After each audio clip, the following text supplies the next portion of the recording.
ছিলেন বড় ছবি তুলেছি।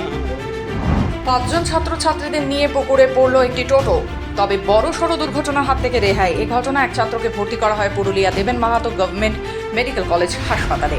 পুরুলিয়া শহরের একটি ইংরেজি মাধ্যম সিবিএসসি বোর্ডের স্কুল ছুটির পর একটি টোটোতে করে বাড়ি যাওয়ার সময় পুরুলিয়া শহরের 5 নম্বর ওয়ার্ডের ভাটবাদ এলাকায় একটি পুকুরে পড়ে যায়। সেই টোটোতেই স্থানীয় মানুষজন তাদের উদ্ধার করে পুরুলিয়া দেবেন মাহাতো গভর্নমেন্ট মেডিকেল কলেজ হাসপাতালে নিয়ে আসে। সেখানে 7ম শ্রেণীর এক ছাত্র চিকিৎসাধীন।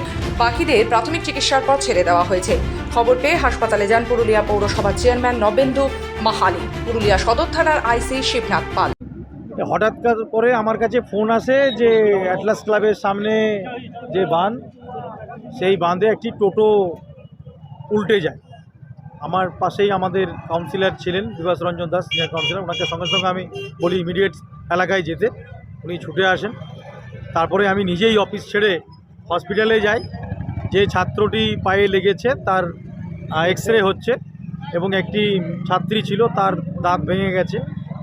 মানে ভয়েই কাটাতে হয়। তবে চেয়ারম্যান সাহেব এসছেন, আমাদের কাউন্সিলর মশাই আছেন, এনারা উদ্যোগ নিয়ে যদি এটা করে দেয় তবে এলাকাবাসীর খুবই ভালো হবে। এ বিপদ হচ্ছেই। এর আগেও একটা বড় গাড়ি ঢুকে গিয়েছিল সাইড হয়ে কিছুদিন আগে, ওনারা জানেন সবই। তো সেইটা আমাদেরও এলাকাবাসী হিসাবেও আমাদের একটা দাবি এইটা, যে এটা যেন মানে গার্ডওয়াল এবং কিছু ছোটো করে। নিত্যদিনের ঘটনা। হ্যাঁ, এটা প্রায়ই হয়ে আসছে। পুরুলিয়া থেকে মধুসূদন দেওঘড়িয়া রিপোর্ট, খবর বার্তা।